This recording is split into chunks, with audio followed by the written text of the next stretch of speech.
जय श्री राधे कृष्णा दोस्तों, स्वागत है आपका मेरे YouTube चैनल भक्ति ज्ञान सागर में। और आज हम सुनेंगे कृष्ण लीलाओं का जो प्रेम संग्रह है उसका तीसरा अध्याय। प्रेम संग्रह जो है, जैसे कि मैंने बताया, कृष्ण लीलाओं का जो है प्रेम का, भक्ति का और ग्रंथ है, और इसे हमें प्रतिदिन सुनना चाहिए। इससे हमें श्री कृष्ण भगवान की भक्ति प्राप्त होती है। तो चलिए शुरू करते हैं। इससे पहले 2 अध्याय मैंने अपने चैनल पर डाल रखे हैं और ये है तीसरा अध्याय, जिसमें हम सुनेंगे गर्भ स्तुति, जब भगवान श्री कृष्ण गर्भ में आते हैं और किस प्रकार जो है उनका जन्म होता है। तो चलिए शुरू करते हैं। बोले श्री कृष्ण भगवान की जय। तीसरा अध्याय, गर्भ स्तुति। फिर सुखदेव जी राजा परीक्षित से कहने लगे कि राजा, जैसे गर्भ में आए हरि और ब्रह्मादिक ने गर्भ स्तुति करी, वो देवी जिस भांति बलदेव जी को गोकुल ले गई, किसी रीति से कथा कहता हूँ। एक दिन राजा कंस अपनी सभा में आए बैठा और जितने दैत्य उसके थे उनको बुलाकर कहा, सुनो, सब देवता पृथ्वी में जन्म ले आए हैं और तिन्ही में कृष्ण भी अवतार लेगा। यह भेद मुझसे नारद मुनि समझाए कि कह गए हैं, और इससे अब उचित यही है कि तुम जाकर सब यदुवंशियों का ऐसा नाश करो जो एक भी चीता न बचे। यह आज्ञा पा सब के सब दंडवत कर चले। नगर में जा ढूंढ ढूंढ पकड़ पकड़ लगे बांधने, खाते पीते खड़े बैठे सोते जागते चलते फिरते, जैसे पाया तिसे न छोड़ा, और घेर के एक ठोर लाए और जला जला डबो डबो पटक पटक दुख दे दे सबको मार डाला। और इसी रीति से छोटे बड़े भयानक भांति भांति के वेश बनाए, नगर नगर गांव गांव गली गली घर घर खोज खोज लगे मारने, और यदुवंशियों का दुख पाए पाए देश छोड़ छोड़ जी ले भागने। और इसी समय वसुदेव की जो स्त्रियां थी सो भी रोहिणी समेत मथुरा में गोकुल में आई, और जहां वसुदेव जी के परम मित्र नंद जी रहते थे, जिन्होंने अति हित से आशा भरोसा दे रखा और वे आनंद से रहने लगी। और जब कंस देवताओं को यो सताने और अति पाप करने लगा, तब विष्णु ने अपनी आंखों से एक माया उपजाई, सो हाथ बांध सन्मुख आई और विष से कहा कि तू अभी संसार में जा अवतार ले, और मथुरापुरी के बीच जहाँ दुष्ट कंस मेरे भक्तों को दुख देता है, और मथुरापुरी के बीच जहाँ दुष्ट कंस मेरे भक्तों को दुख देता है, और कश्यप अदिति जो वसुदेव देवकी हो व्रज में गए हैं, तिनको मूंद रखा है, और 6 बालक तो इनके कंस ने मार डाले।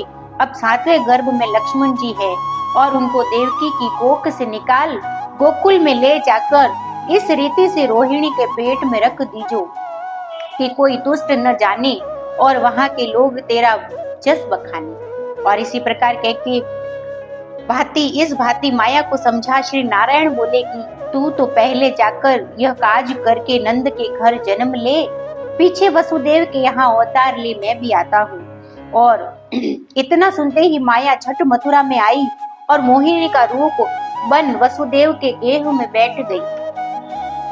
जो छिपाए गर्भ हर लिया, जाए रोहिणी को सो दिया, जाने सब पहला आधान भय रोहिणी के भगवान। और इस रीति से सावन शुद्धि 14 बुधवार को बलदेव जी ने गोकुल में जन्म लिया, और माया ने वसुदेव देवकी को जा सपना दिया कि मैंने तुम्हारा पुत्र गर्भ से ले जाए रोहिणी को दिया है, सो किसी बात की चिंता मत कीजो।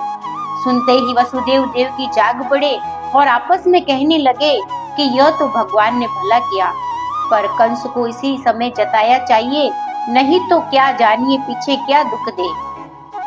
यह सोचकर समझ रखवालों से बुझाकर कहा, इन्होंने कंस को जा सुनाया कि महाराज देवकी का गर्भ अधूरा गया, बालक कुछ न पूरा भया। और सुनते ही कंस घबरा कर बोला कि तुम अब की बेर चौकसी करियो, क्योंकि मुझे 8वें गर्भ का डर है जो आकाशवाणी कह गई है। इतनी कथा कह श्री सुखदेव जी बोले, हे राजा, बलदेव जी तो यो प्रगटे, और जब श्री कृष्ण देवकी के गर्भ में आए, तभी माया ने जानंद की नारी जशोदा के पेट में वास लिया। और दोनों अवधान से थी कि एक पर्व में देवकी जमुना नहाने गई, और वहां संयोग से जशोदा भी आन मिली, तो आपस में दुख की चर्चा चली।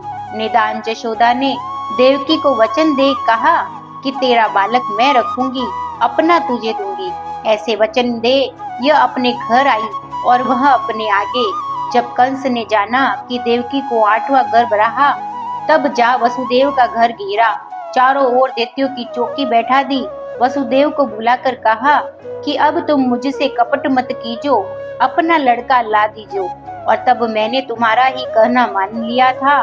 ऐसे के वसुदेव जी देवकी को बेड़ी और हथकड़ी पहिराए, एक कोठे में मूंद कर ताले पर ताले दे निज मंदिर में आ मारे डर के उपास कर सो रहा। फिर मुंह भोर होते ही वही गया जहाँ वसुदेव देवकी थे। गर्भ का प्रकाश देख कहने लगा कि इसी यम गुफा में मेरा काल है और मार तो डालूं, पर अपजस से डरता हूँ, क्योंकि अति बलवान हो स्त्री को हनना जोग नहीं। भला इसके पुत्र ही को मारूंगा। और यो कह बाहर आ गज सिंह स्वान और अपने बड़े बड़े योद्धा वहां चौकी को रखे और आप भी नित चौकसी करावे, पर एक पल भी कल न पावे। जहां देखे तहां 8 पहर 64 घड़ी कृष्ण रूप काल ही दृष्टि आवे। तिसके भय से भावित हो रात दिन चिंता में गवावे।